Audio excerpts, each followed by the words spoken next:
अस्सलाम वालेकुम everyone, welcome back to my YouTube channel. आज की वीडियो के अंदर हम ग्रामर के कुछ करेक्शंस रूल्स को देखेंगे और इन रूल्स की हेल्प से हम कुछ सेंटेंसेस को करेक्ट करने की कोशिश करेंगे। तो ये सारे जो सेंटेंसेस हैं ये पंजाब यूनिवर्सिटी में 2019 के पेपर के अंदर आए थे। तो चलिए अब हम इन करेक्शन रूल्स को अंडरस्टैंड करते हैं और इन सेंटेंस को करेक्ट बनाते हैं। तो चलिए बिना किसी देरी के अपनी वीडियो स्टार्ट करते हैं।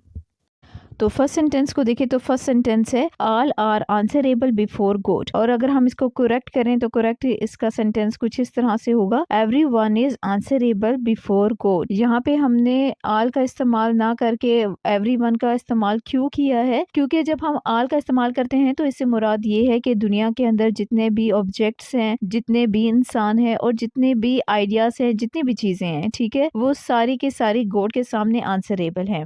लेकिन इस सेंटेंस से हमारी मुराद ये है कि जितने भी इंसान हैं वो गॉड के सामने आंसरेबल हैं। तो डेट्स व्हाई हम यहाँ पे एवरी वन यूज करेंगे। तो करेक्ट सेंटेंस कुछ इस तरह से होगा every one is answerable before God. और नंबर 2 सेंटेंस है he comes from a good family. तो अगर हम इसकी करेक्ट फॉर्म देखें तो करेक्ट फॉर्म भी इसकी यही होगी he comes from a good family. और या फिर हम इसे यूं भी कह सकते हैं he belongs to a good family. तो बिलोंग्स के साथ हमेशा टू आएगा, फ्रॉम नहीं आएगा। तो करेक्ट फॉर्म इसकी होगी he belongs to a good family, या फिर हम सेम एज इट इसको ऐसे ही बोल सकते हैं, यानी he comes from a good family. दोनों सूरतों में हमारा ये सेंटेंस करेक्ट कंसीडर किया जाएगा।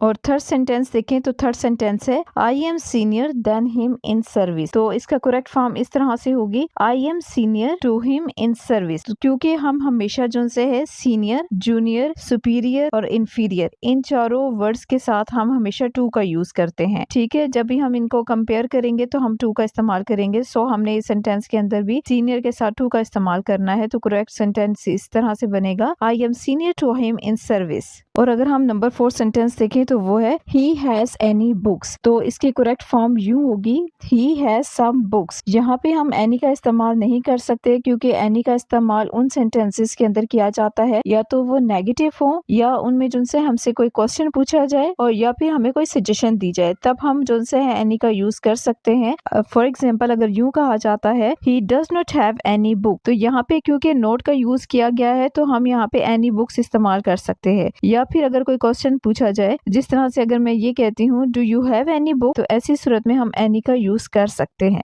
लेकिन हमारा जो सेंटेंस पेपर के अंदर पूछा गया है उसमें ना तो हमसे कोई क्वेश्चन पूछा गया है और ना ही हमें कोई सजेशन दी गई है और ना ही नोट का यूज किया गया है, यानी ना ही इंट्रोगेटिव है, ना नेगेटिव है और ना ही कोई हमें सजेशन दी गई है। सो सिंपल ये सेंटेंस है। तो ऐसी सूरत में हम इसका करेक्ट फॉर्म इस तरह से यूज करेंगे ही हैज सम बुक्स। और अगर हम अपना नेक्स्ट सेंटेंस देखते हैं तो नेक्स्ट सेंटेंस हमारा है the boy run as fast as he could run. तो इसकी करेक्ट फॉर्म इस तरह से होगी the boy run as fast as he could. यहाँ पे हमें दोबारा रन लगाने की जरूरत नहीं है, इसके बगैर ही जो सेंटेंस है हमें कंप्लीट मीनिंग दे रहा है कि वो इतना तेज भागा जितना कि वो भाग सकता था।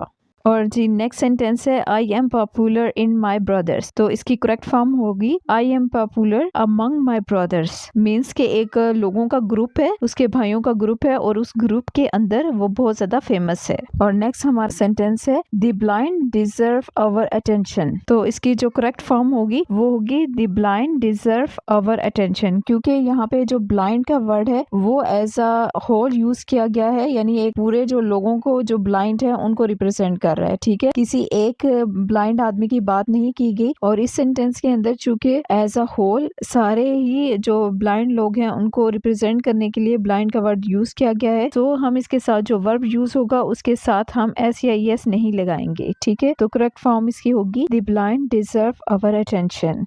नेक्स्ट हमारा सेंटेंस है he works hard लेस्ट he should fail. जो लेस्ट का वर्ड है वो यूज किया जाता है in order to prevent something undesirable from happening. For example जिस तरह से हम कहते हैं कि ऐसा ना हो कि वो फेल हो जाए, या आप कह सकते हो अल्लाह ना करे कि उसकी मौत हो जाए, अल्लाह ना करे कि वो फेल हो जाए, ठीक है। तो लेस्ट का जो वर्ड है वो इसलिए यूज किया जाता है कि हम किसी ऐसी चीज को फ्यूचर में होने से इनकार करते हैं या हम उसकी ख्वाहिश नहीं रखते। तो लेस्ट के साथ कभी भी मे का वर्ड यूज नहीं होगा। इसका करेक्ट सेंटेंस कुछ इस तरह से बनेगा he works hard लेस्ट he should fail. और नेक्स्ट सेंटेंस हमारा है the wisdom is the gift of haven. अब यहाँ पे विजडम का जो वर्ड है वो अनकाउंटेबल नाउन है, तो अनकाउंटेबल नाउन के साथ हम आर्टिकल नहीं लगा सकते, तो हमारा जो करेक्ट सेंटेंस होगा वो कुछ इस तरह से होगा, wisdom is the gift of haven.